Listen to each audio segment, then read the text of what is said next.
Hi, I'm Lorelei, and welcome to my channel.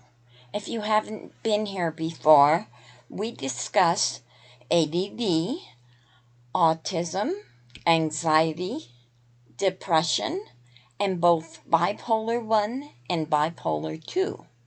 But tonight we're going to talk about something different. We're going to talk about how to set boundaries.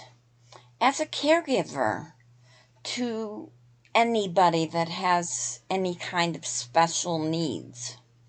For me, it was my 3 autistic children, but what I'm going to tell you about is specifically my son Eddie, who was roughly maybe a year and a half when I thought something was wrong because he started losing his skills. And when I took him to doctors, they just kind of looked at me like I didn't know what I was talking about. And through a lot of reading and later on watching videos, especially here on YouTube, there's a lot of great people that talk about the different stages and the different disabilities and what to do. I learned that I had a big problem with boundaries. I couldn't set boundaries with my ex-mate, Eddie's father. And I couldn't set boundaries with my brother. And I couldn't set boundaries with my mother about calling all the time and making everybody upset.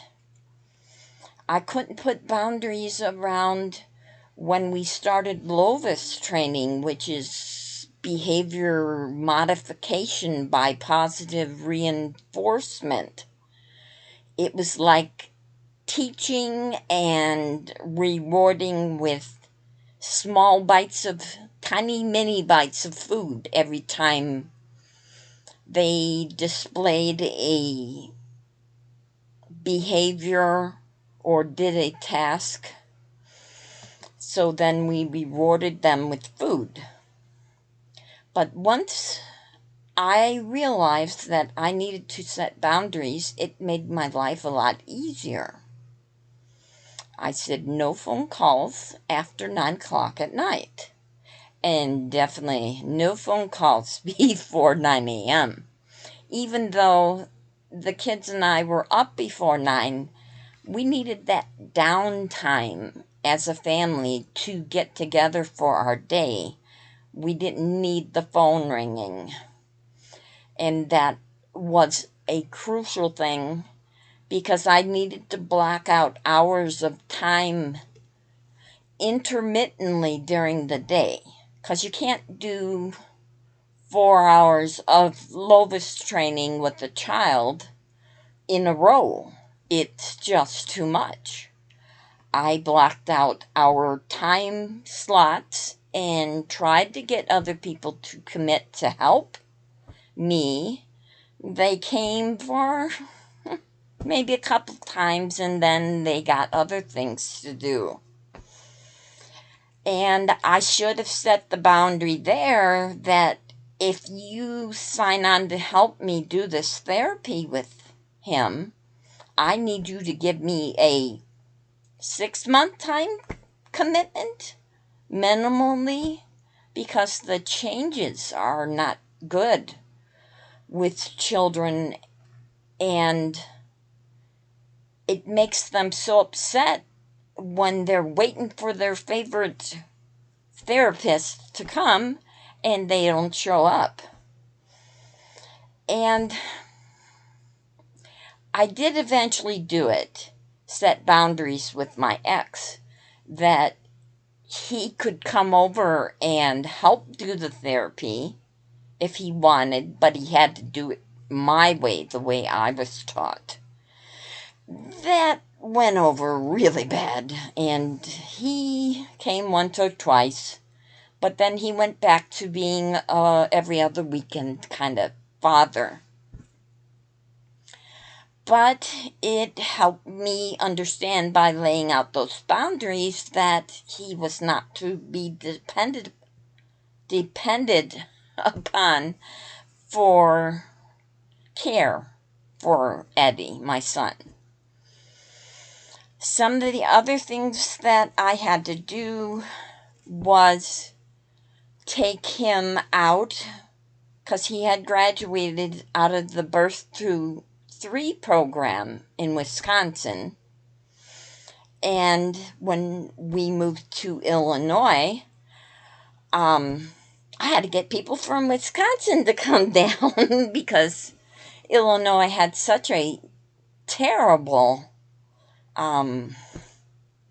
network of providers for any kind of behavioral therapy. He had to go through his medical insurance to get his OT, his PT, and his speech. I couldn't afford to pay anybody to do the Lovis therapy, so I tried volunteers. And the volunteer ended up being me. And a lot of my day was spent doing the therapy. And the times I did that therapy, I did not answer the phone. I had my other children occupied doing something else. And it was normally educational cartoons, Christian cartoons, playing with their toys. They were normally really good about it. I set my boundaries with my children. Oh my God. It was difficult. But they knew that when I was in the Lovis room, that Eddie and I would be out soon and that we would do something fun, like maybe go outside and play or have a piece of candy. You know, setting boundaries now as they're getting older has proven very difficult because we don't like to do that as women. We don't like to come off as bitchy or demanding, but we were never taught that in grade school or high school or by our parents. It was a different time. But women nowadays, especially women that have special needs children, need to set boundaries. And I thought that my kids knew me well enough that when my daughter came back home, that I wouldn't ever have to discuss boundaries again. But it's something that we're always bringing up and changing. Like when this is an example. I have my boundaries. Do not bother me while I'm videoing. It can wait till when I'm done. I'm only going to be gone 10 minutes. And the same thing is when my son, he has a YouTube channel. He's a toy reviewer. And he goes to the basement to his little corner of the world and tells us all, hey, I'm shooting videos today and I need my space. No ringing my phone, no stepping on the floor, and no opening the door. He's setting his boundaries. And I was so glad of that. But I didn't think that I'd have to set boundaries with them. Simple things like, let me sleep. If my door is closed, let me sleep. If you need to take the dog out because that's the time it is, open the door, call the dog, but leave Mom alone. Mom needs downtime, peace time. As a caregiver to more than one special needs adult, I can't say child anymore. They're 29 and 30 at home, and My daughter that's 30 plus lives in Michigan. And the two that I got at home, I'm constantly setting the boundaries. But the minute I back down from what I've set, unless it's for a very good reason, I am disrespected.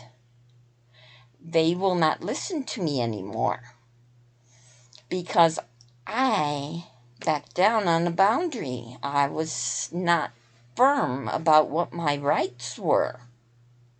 And my rights are, you're an adult and I will take you to doctor's appointments and to work, and I will help advocate for you. But these are my boundaries. You show up on time, dressed to go places. And the other boundary is you don't nag me. You don't bother me 20 million times the week before about this thing that I said we were going to do, and this is what the rules are. So as you can see, you got to set your boundaries. As a caregiver, and I'm talking to you guys too, I'm not leaving you out. But as a caregiver, as a person, you have rights. And your rights are what you say they are. My rights are, I'm not bothered after 10 o'clock at night when my dogs go out for a walk. I have the right to do whatever I want to do. And that's what I do. I work on stuff for my channel. I do personal things like paying bills and taking a hot bath and things like that. But you too need to set boundaries. And you'll be much more relaxed and respected as a person. If you got anything out of my rambling tonight, please like and subscribe and comment. I would love some feedback. I really love it when you guys tell me what's going on, what you liked, what you didn't like, and also anything you'd like me to make a video about. I would be happy to do it. Just comment, like, and subscribe. I put out probably 4 to 5 posts a week. Some are videos, some are written posts. The written posts you'll find in the other social media that doesn't take videos. But this is Lorelei Molinari. I'm signing out tonight. Have a blessed day.